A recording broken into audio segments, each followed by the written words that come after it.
আরজিকর হাসপাতালে তরুণ চিকিৎসককে খুন, ধর্ষণ। গত বুধবার গভীর রাতে এই হাসপাতালে তাণ্ডব চালায় বহিরাগতরা।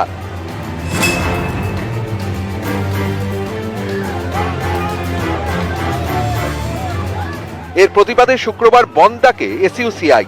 সকাল থেকেই কর্মী সমর্থকরা ময়দানে, তবে তেমন কোনো প্রভাব পড়েনি। কয়েকটি জায়গায় উত্তেজনা ছড়ায়, যেমন কোচবিহার শহরের সাগরদিঘি।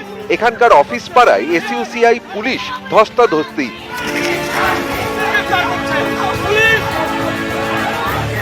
দিনহাটা থানার সামনে বিক্ষোভ দেখান বন্ধ সমর্থকরা, ছড়ায় উত্তেজনা।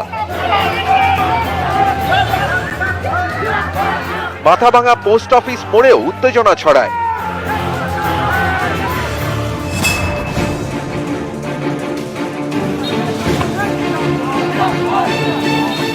জলপাইগুড়ি জেলা আদালত শুক্রবার এখানে মিছিল করেন বন্ধ সমর্থকরা। বিচারকদের আদালতে ঢুকতে বাধা দেওয়া হয় বলে অভিযোগ। এরপরই পুলিশের সঙ্গে শুরু ধস্তাধস্তি।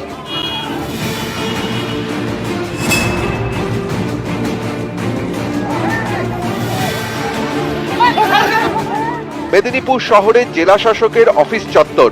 এদিন সকালে বাস আটকানোর চেষ্টা করেন বন্ধ সমর্থকরা, বাধা দেয় পুলিশ, শুরু হয় হাতাহাতি। নারায়ণগড় ব্লকের বেলদা বাস স্ট্যান্ড, এখানেও বন্ধ সমর্থক পুলিশ ধস্তাধস্তি।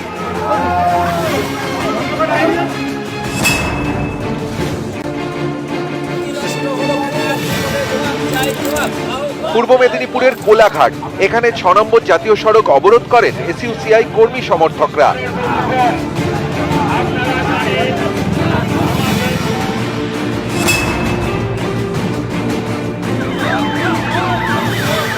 দক্ষিণ 24 পরগনার মগরাহাট 2 নম্বর ব্লক, এখানকার ধামুয়া স্টেশনে অবরোধ করেন এসইউসিআই কর্মী সমর্থকরা।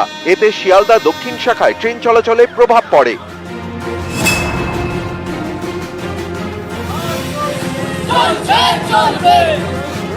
বীরভূমের রামপুরহাট, এখানে মিছিল করেন এসইউসিআই কর্মী সমর্থকরা। মারগ্রাম মোড় অবরোধ করে, পুলিশ অবরোধকারীদের সরিয়ে দেয়। নিউজ 18 বাংলা।